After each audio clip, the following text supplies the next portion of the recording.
ہم کرغستان سے ہیں، وہاں ہر چیز ڈبے میں بند ملتی ہے، گوشت ہے، مرغی ہے، جو بھی چیز ہے ہمیں کہتے ہیں کہ حلال ہے۔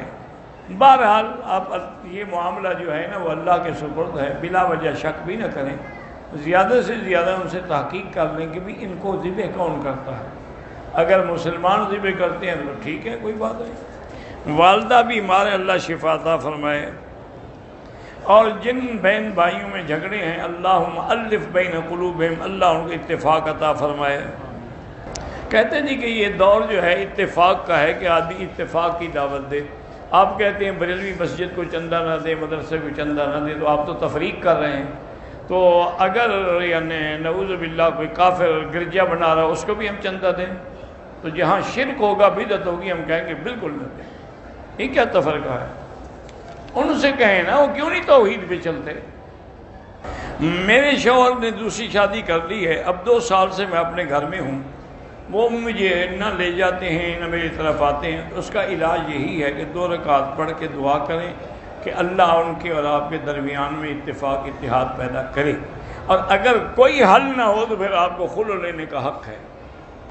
مشین میں جو کپڑے ڈالتے ہیں پاک بھی ناپاک بھی، اس کا طریقہ یہ ہے کہ جب وہ دھل جائے بعد میں پاک پانی میں ان کو نکالا جائے، کیونکہ اس میں تو سارا پانی مل گیا نا، گندے کپڑوں والا بھی اور پاک کپڑوں والا بھی۔ اگر والدین نے عقیقہ نہیں کیا تو میں اپنا عقیقہ خود کر سکتا ہوں، کوئی بات نہیں، خیرات ہی ہے نا۔ اگر کفیل اپنے ڈرائیور کو زکوٰۃ سے امداد کرے وہ لے سکتا ہے۔ جو لوگ حیثیت بھی ہے، دولت بھی ہے، مال بھی ہے، لیکن بچوں کا عقیقہ نہیں کرتے، وہ گناہگار ہیں اور سنت کے خلاف کرتے ہیں۔ میرے گھر کے قریب 3 مساجد ہیں، ان میں نماز جو ہے وہ بڑے جلدی پڑھاتے ہیں، مجھے پسند نہیں ہے، تو تم وہاں جا کے پڑھا کرو جہاں امام اچھی طرح کی نماز پڑھائے۔ بہرحال مجبوری ایک الگ بات ہے، ورنہ 40واں یا جمعراتیں یا تیسرے دن کے کل یہ ناجائز ہیں۔ رمضان المبارک کا 1 روزہ قضا ہو گیا تو 4-5 مہینے کے بعد ہم قضا کر سکتے ہیں۔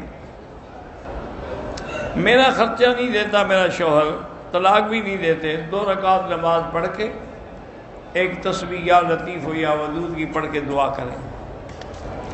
ایک عورت شارجہ سے عمرے کے لیے آئی، لیکن عمرے میں اس نے نقاب لگائے رکھا تو دم پڑ گئی، کیونکہ نقاب لگانا تو منع ہے، چہرہ کھلا رکھنا تھا، آگے کپڑا لٹکا دے۔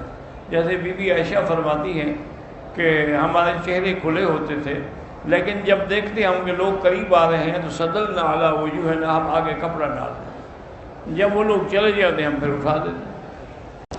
حضرت مولانا محمد حسن عباسی فوت ہوئے، اللہ ان کی قبر پہ رحمت فرمائے۔ بہرحال جن لوگوں نے دعا کے لیے کہا ہے اللہ سب کی حاجتیں پوری فرمائے۔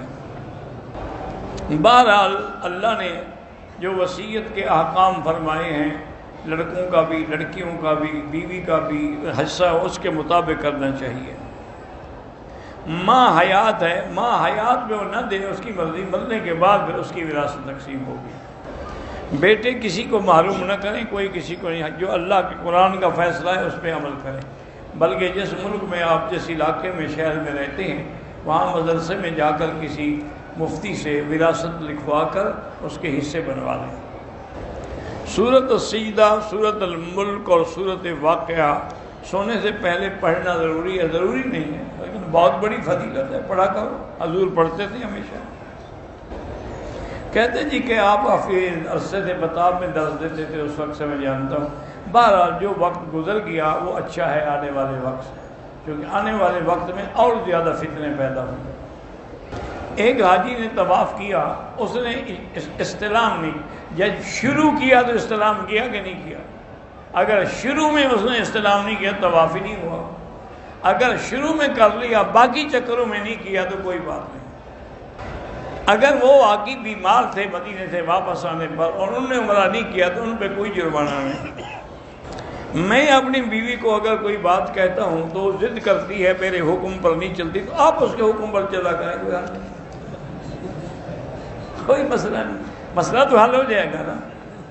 یہ تو حضرت تھانوی رحمۃ اللہ علیہ انہوں نے لکھا ہے اپنے مواعظ میں کہ جس دور سے ہم گزر رہے ہیں یہ وہ دور ہے کہ استاد شاگرد بن کے رہے اور پیر جو ہے وہ مرید بن کے رہے، خامن جو ہے وہ بیوی بن کے رہے، پھر گزارا ہوگا، ورنہ نہیں ہو سکتا۔ مجھے تمنا ہے کہ حضور کی زیارت ہو، اللہ سب کو نصیب فرمائیں۔ اس کے لیے علاج یہی ہے کہ کثرت سے درود شریف پڑھیں، استغفار پڑھیں اور حضور کی سنت کے مطابق زندگی گزاریں۔ عمرہ کر کے کسی کو بھی ثواب آپ دے سکتے ہیں۔ کہتے ہیں مجھے دہا میں دمہ ہے، لوگ کہتے ہیں کہ اس کا علاج جو ہے وہ شراب میں ہے۔ شراب میں کوئی، حرام میں شفا نہیں ہوتی، حرام کے اندر حضور نے فرمایا شفا نہیں ہے، البتہ شہد میں شفا ہے۔ اور باقی آج کل انگریزی چیزیں بھی آ گئی ہیں، نہلر بھی آ گئے، گولیاں بھی آ گئی اور چیزیں بھی آ گئی ہیں، لیکن بہتر ہے کہ شراب کا بھی استعمال نہ کریں۔ مولانا سعید الرحمان صاحب گرفتار ہیں، اللہ ان کو رہائی عطا فرمائے۔ فجر اور عصر کے بعد طواف کریں، فجر 2 رکعت جو ہے وہ سورج نکلنے کے بعد پڑھیں، اور عصر والی 2 رکعت جو ہے مغرب کے بعد پڑھیں۔ ہندوستانی مسلمانوں کو الحمدللہ ہم روز دعا کرتے ہیں اللہ ان کی مدد فرمائے۔ اس وقت بہت بڑے مشکل حالات میں وہ زندگی گزار رہے ہیں۔ بہرحال کافر ہیں، انہوں نے تو کوئی نہ کوئی بہانہ بنانا ہوتا ہے۔ میرے عزیز ہیں، ان کو کسی ڈاکٹر نے کہا ہے کہ آپ کو کینسر ہے، اللہ شفا عطا فرمائے۔ میرا کاروبار ہے لیکن برکت نہیں ہے، استغفار پڑھیں اور روزانہ کچھ نہ کچھ اللہ کے راستے میں خیرات کیا۔ میں نے اپنی والدہ کا عمرہ کیا، بہت اچھا کیا، ان کو بھی عمرے کا ثواب ملے گا اور تمہیں بھی پورے عمرے کا ثواب ملے گا۔ اگر احرام کی حالت میں ہم باتھ روم میں جائیں، غسل خانے میں، اور کپڑوں کو پلید ہونے کے ڈر سے چادر کو لٹکا دیں، کوئی حرج نہیں۔ روغن بلسان کے بارے میں معلومات کسی حکیم سے کریں۔ نماز جنازہ کی 4 تکبیروں کے درمیان کیا پڑھیں؟ پہلے ثنا پڑھیں، پھر درود پڑھیں، پھر دعا پڑھیں۔ جو فوت ہو گئے ان کے لیے بھی طواف کر سکتے ہیں، جو حیات ہیں ان کے لیے بھی کر سکتے ہیں۔ پتہ نہیں کیا ہے جی، اللہ عالم یہ کیا لکھا ہے۔ میری ماں معذور ہے، مجھے عمرہ کرانے کی طاقت نہیں ہے، کیا میں ان کے لیے عمرہ کر سکتے ہیں؟ عمرہ بھی کر سکتے ہیں، طواف بھی کر سکتے ہیں۔ میرا بیٹا 11 سال کا ہے، وہ رات کو اٹھ کے روتا ہے، اس پر ایسا کریں کہ سورۃ البقرہ پڑھ کے گھر والے سارے مل کے دم کریں پانی پہ، وہی پانی پلایا کریں۔